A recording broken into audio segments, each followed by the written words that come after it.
कि ये जो निर्वाण मार्गी होते हैं पाई में यही साधन धाम मोक्ष द्वारा मोक्ष मार्गी ईश्वर को प्राप्त करके जन्म मरण से छूटने का जो बैठ करके नियमित ध्यान साधना कर रहा है, 10 में द्वार को खोलने का प्रयास कर रहा है, अंधकार के ऊपर से पार जाना है, आंख बंद करते हैं ना अंधेरा दिखता है ना, ये वज्र का पाठ, ये नरक का द्वार है। समझिए यही दुख का कारण है। अंधार गाढ़ असार गाढ़ अंधार घट में ताते दुख अपार, ये अपार दुख का कारण है अंधकार।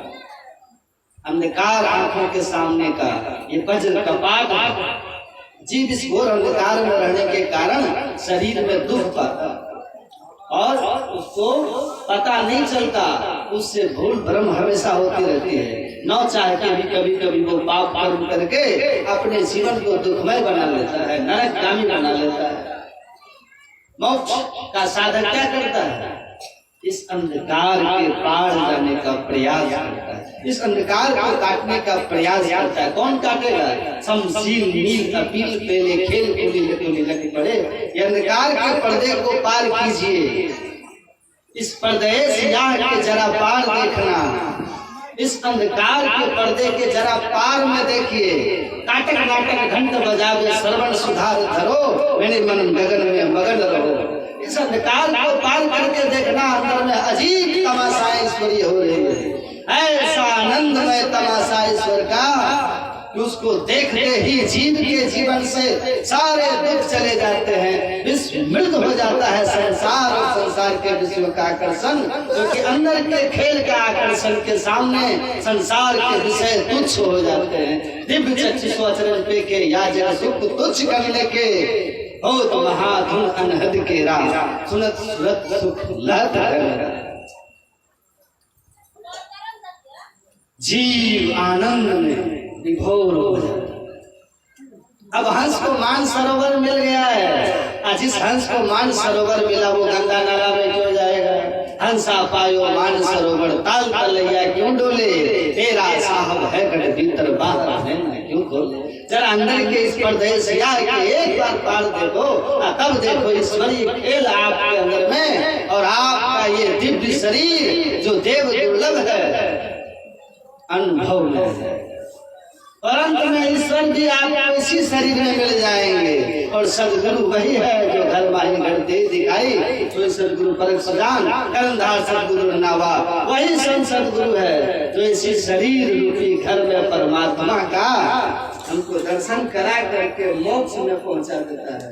कहता है बाहर मत भटको, बाहर भ्रमण बाल के जैसन अभी अंतर दर्शन हो, लटपट्टी के पार में साईं बसे अंतरे। घर में बसत वस्तु भी घर है, घर में वस्तु मिलावे, कहे कबीर सुनो हो अब तू जो का क्यों कहरावे। सब कुछ घर में ही बाहर नहीं, बाहर तो ले सो भरम नहीं। शरीर रूपी घर में सब कुछ है जो नानक देव जी कहते हैं। इस गुफा माखुट भंडारा, इस बीच बसे हरि लगा पारा। इस जरा शरीर रूपी गुफा में प्रवेश करके तो देखो, कभी कभी ना खत्म होने वाला अखुट भंडार सुख का। कितना भी सुख के भंडार का उपयोग करो कभी खत्म नहीं होगा, उल्टे बढ़ते जाएगा। दिन दिन बढ़त समाई राम धन कब न लगेगा। तो इस अंधकार के पार में जाने के लिए केवल मनुष्य शरीर में एक द्वार है, जिस पर अंधकार का वज्र कपाट लगा हुआ है। इसको कौन खोलेगा? जो संसार के सुख दुख को शांत भाव से सहते हुए गुरु की युक्ति से दो ने ना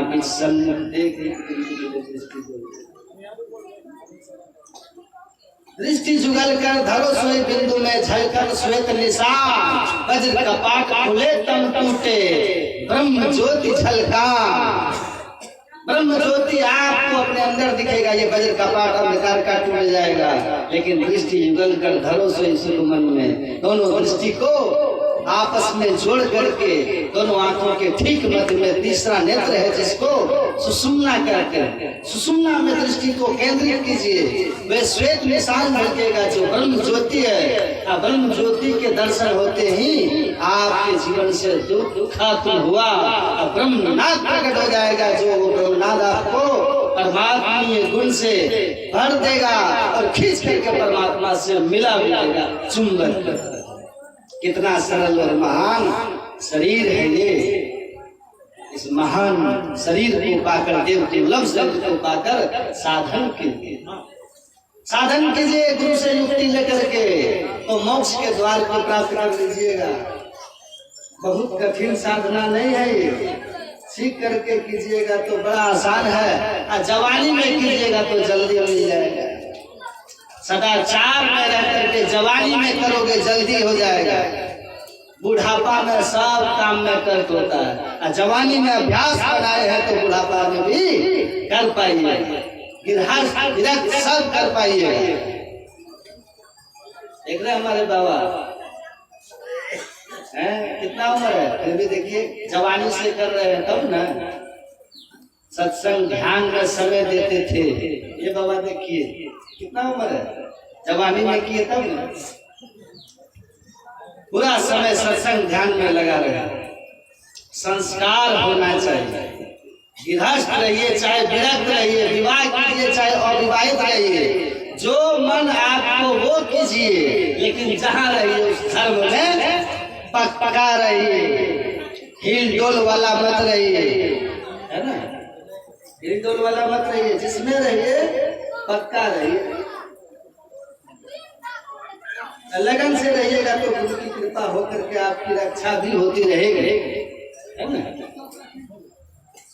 तो कोई भी कर सकते हैं, सदयुक्ति लेकर के कीजिएगा।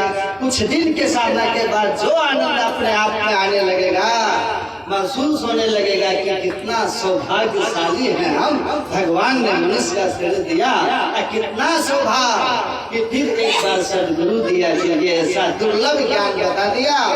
बैठो, एक पैसा खर्च नहीं, आनंद लेते रहो, जीवन का आनंद मनुष्य महसूस होने लगेगा। धन पैसा वैभव इन सब से कभी चित्त की शांति नहीं होती। ध्यान कीजिए, शांति लाभ है, आनंद से जीवन भर जाता है। ध्यान हमेशा मुस्कुराते रहेंगे। दर्शन केंद्र प्रसिद्ध है, आज्ञा चक्र ज्योति कण कण को करे जो मन रहे अवक, पान केंद्र नासागर पर लगता जिसका ध्यान, उसके प्राणों में भर जाती है सदा सदा मुस्कुराते रहेंगे।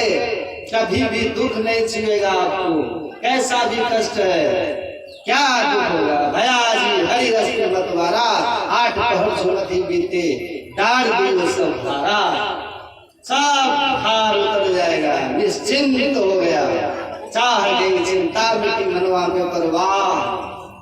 और ऐसा नहीं कि वो बेपरवाह होकर के आनंद में है और चिंता नहीं कर रहा तो उसका काम रुक जाएगा, कभी नहीं रुकेगा। फिकर करे सो बाबरा, जिक्र करे सो बारू, खरीदा जिक्र कर फिकर करेगा यार। तो भगवान की भक्ति में लग करके अपना काम कर रहा है, तो उसको चिंता करने की कोई जरूरत नहीं है, क्योंकि भक्ति करने वाले की चिंता स्वयं भगवान करते, स्वयं गुरु करते हैं, और उसका सारा काम बन जाता है। नित्य प्रति सत्संग कर ले प्यारा, तेरा काम सरल सारा, उसका सारा काम बनते जाता है। तन काम में मन राम में लगाए रखिए, गुरु गुरु कल्प तब गुरु गुरु नहीं, जब जाप जपन साचो तब सकल काज कारणम। गुरु मंत्र को जपते रहिए, काम करते रहिए, कोई काम नहीं भूलेगा। चिंता तुम्हारा हरि करे, तुम अब विश्राम में रहिए। ये इतना सुंदर, इतनी अच्छी व्यवस्था संतों ने बताई है। इस शरीर में दुर्लभता है, इसी शरीर में जीवन के असली आनंद को अनुभव किया जा सकता है। तो युक्ति लेकर के साधन कीजिए। मोक्ष का द्वार हम आपके अंदर में है, वो अभी बंद है, वो 10वां द्वार अंधकार के वज्र कपाट से घिरा हुआ है। गुरु की युक्ति से खोलिए, तब तोड़ी दुख निवारिए, टूटते ही दुख छूट जाए, प्रकाश में चले जाइए। तो ऐसी साधना में लग जाइए तो कल्याण हो जाएगा। तो अब समय देखिए अधिक हो चला है, सत्संग अब हम इस सब बात सुना देंगे तो होगा क्या? कुछ बाबा लोग भी सुनाए हैं थोड़ा थोड़ा, फिर कभी आएंगे तो सुनाएंगे। अभी का सत्संग यहीं पर मैं बंद करता हूँ, समय अधिक हो चला है, ध्यान भजन भी करना पड़ता है। अपनी वाणी में विराम देता हूँ।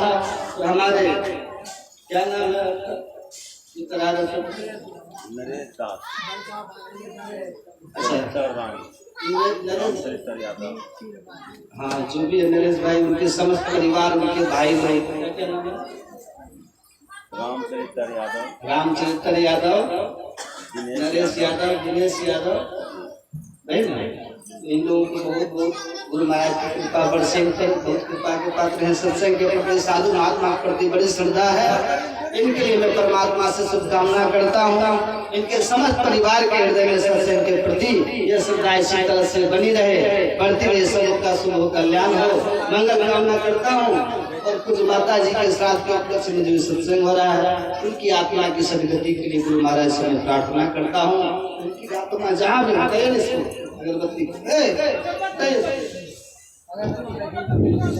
गायत्री से निवेदन है हम लोग के बीच। तो आप लोग जितने आए हैं, आप लोग की श्रद्धा भक्ति सत्संग के प्रति देख करके मैं बहुत प्रसन्न हूँ, बहुत खुश हूँ। आप लोग की श्रद्धा भक्ति सत्संग के प्रति इसी तरह बनी रहे, बढ़ती रहे, सबों का शुभ हो, सबका कल्याण हो। गुरु महाराज के चरणों में मंगल कामना करते हुए सभी बाबाओं को प्रणाम करते हुए अपनी वाणी को विराम देता हूँ। श्री सद्गुरु।